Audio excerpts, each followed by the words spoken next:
สวัสดีนะคะเพื่อนๆทุกคนนะคะที่มาดู YouTube การทำสลามนะคะวันนี้เราไม่ได้มาสอนทำสลามนะคะแต่ว่าเราจะมารีวิวสลามที่เราทำนะคะถ้าเกิดว่าเราซื้อกาวมาแล้วเนี่ยเราอาจจะมาให้เพื่อนๆดูก็ได้นะคะขอโทษที่ค่ะกล้องสั่นให้เพื่อนๆดูก็ได้นะคะว่ามีอุปกรณ์อะไรบ้างทำให้สลามเป็นสลามค่ะวันนี้นะคะเราก็จะมารีวิวสลามทั้งหมด3สูตรค่ะเดี๋ยวเรามารีวิวทีละสูตรก่อนนะคะวันนี้เรามารีวิวสูตรแรกเลยค่ะ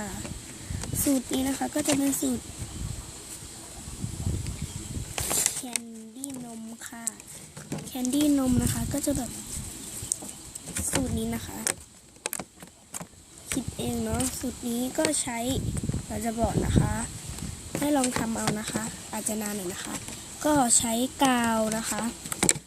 POA ค่ะใส่ลงไปนะคะเท่าไหร่ก็ได้ค่ะแล้วแต่เลยแล้วก็การน้ำใสค่ะแล้วก็คนให้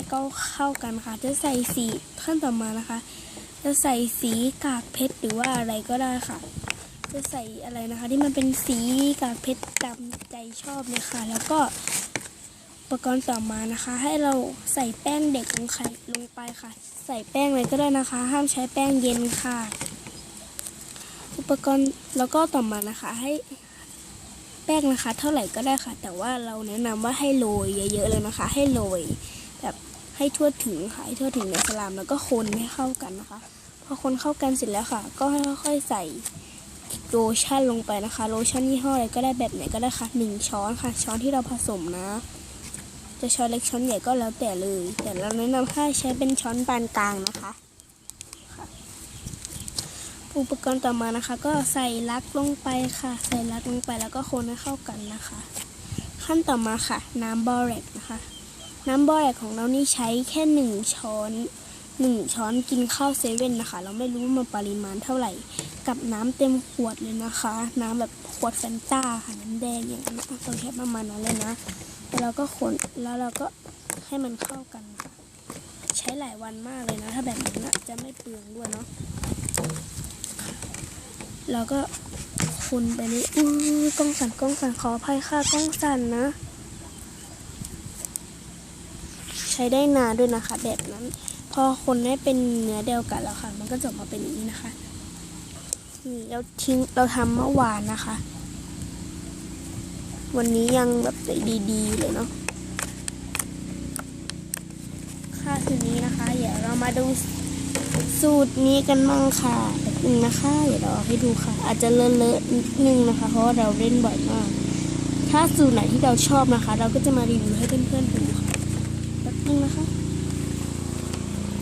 ขั้นต่อมาสูตรนี้ละค่ะสีเหลืองนะคะเพื่อนๆว่ามันใสไหมบอกว่าไม่ใสหรอกเนาะแต่เวลามันเผ็ดแล้วมันจะเป็นอย่างนี้ค่ะใสเนาะใสนี่นะคะสูตรนี้นะคะเราก็จะมาบอกอุปกรณ์กัน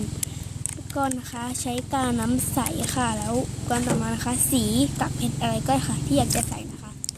อุปกรณ์ต่อมาค่ะก็ใช้เป็นครีมเนี่ยค่ะแพนทีนะคะที่มันเป็นครีมสระผมของแพนทีนะคะที่มันเป็นสีออกเขียวๆนะคะแล้วขอเป็นสูตรเขียวๆค่ะแล้วก็น้ำบอแรกเช่นเคยนะคะแล้วก็จะได้สูตรแบบนี้เลยใช้เป็นกรีนซาลีนหรือว่าอะไรก็ได้ค่ะที่ทำให้มันเป็นใสๆค่ะแต่มันอาจจะไม่ใสนะคะให้ใส่ไปแค่ช้อนเดียวพอค่ะช้อนไหนก็ได้นะคะแล้วแต่เลยแต่ห้ามใส่เยอะมากนะคะเพราะถ้าไม่งั้นมันจะกลายเป็นสูตรขุ่นค่ะจะไม่เป็นสูตรใสแบบนี้นะคะสูตรนี้มันก็ไม่ค่อยใสมากหรอกค่ะแต่ว่ามันก็ใสอยู่นะคนนี้เข้าค่ะก็จะได้เนื้อประมาณนี้เลยเราใช้กาวน้ำใสแค่3 ช้อนเองนะคะเราไม่ใช้เยอะเสียงกดเป็นไงตะกี้ได้ยินปะเราก็จะแผ่เห็นไหมโอเคสูตรต่อไปนะคะสูตรสุดท้ายค่ะสูตรแป้งโยคีนะคะเราขอไม่บอกได้ไหมมันก็กล้องสั่นแล้วสูตรแป้งโยคีนะคะก็ใช้คล้ายๆกับสูตรเนี้ยเลยค่ะคล้ายๆกันเลยนะคะแต่เราใช้ครีมเซ็ตผมลงไปด้วยนะคะให้ใช้เป็นครีมเซ็ตผมด้วยนะคะคล้ายๆกับสูตรนี้เลยเราใช้ครีมแต่สูตรนี้เราไม่ได้ใช้ลักนะคะถ้าใครจำได้นะเราไม่ได้ใช้ลักอย่างเดียวแต่เราใช้เป็นครีมเซ็ตผมแทน นะคะแล้วก็จะได้เนื้อประมาณนี้โดยใส่แป้งโยคิค่อยๆใส่ค่อยๆคนนะคะเนี่ยมันก็จะเปลืองสลามได้ก็วันนี้นะคะขอบคุณมากที่เรามาลงรีวิวสลามนะคะทั้ง3สูตรนี้เลย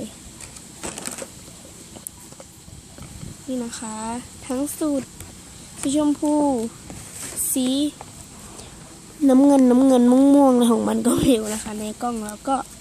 สีเหลืองๆค่ะวันนี้นะคะแล้วก็ขอบคุณมากค่ะลาไปก่อนค่ะสวัสดีค่ะบ๊ายบาย